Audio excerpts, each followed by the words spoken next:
All right, more about the life and times of George Washington here. We're now starting to move up closer to the Revolutionary period, so we're in the mid-1760s, and, well, the Stamp Act is right here on the horizon, so let's go ahead and talk about the Stamp Act. So, like I said, by the time we get to the mid-1760s, Britain really had a problem, and we're 2 years out away from the French and Indian War, 7 Years' War in Europe, and Britain was deeper in debt after fighting, the French and others during the 7 Years' War. Parliament believed that the colonies should help pay for their portion of it, especially in the French and Indian War theater. So, in 1765, Parliament passed the Stamp Act. Now, this law required official stamps be printed on, put on printed materials in the American colonies. So think like, newspapers, legal documents, marriage licenses, wills, even playing cards. So, frankly, if it was printed, it was taxed. Now, this was different than some of the earlier taxes that had been placed on colonists before. Because, before all this, colonists paid their taxes through their assemblies. And so the Stamp Act was imposed directly by Parliament.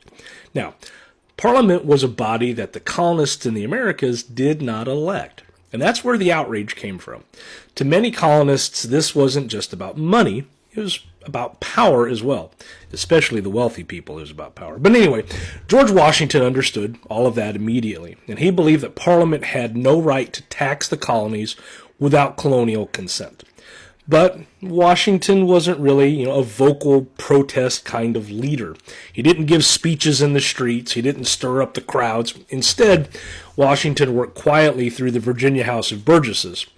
Now, he supported resolutions that asserted colonial rights, and he tried to avoid anything that involved violent language. He also took action in his own life.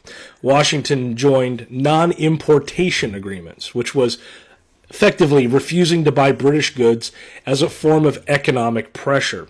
And his ledgers, his financial records, all show it. He reduced imports even when it hurt him financially. So the Stamp Act didn't turn Washington into a revolutionary overnight, but it changed how he saw Britain. And it showed him that Parliament was willing to govern the colonies without their consent to be taxed. And from that moment on, Washington's loyalty was starting to pair with growing distrust in the British Crown and Parliament. Thanks for watching.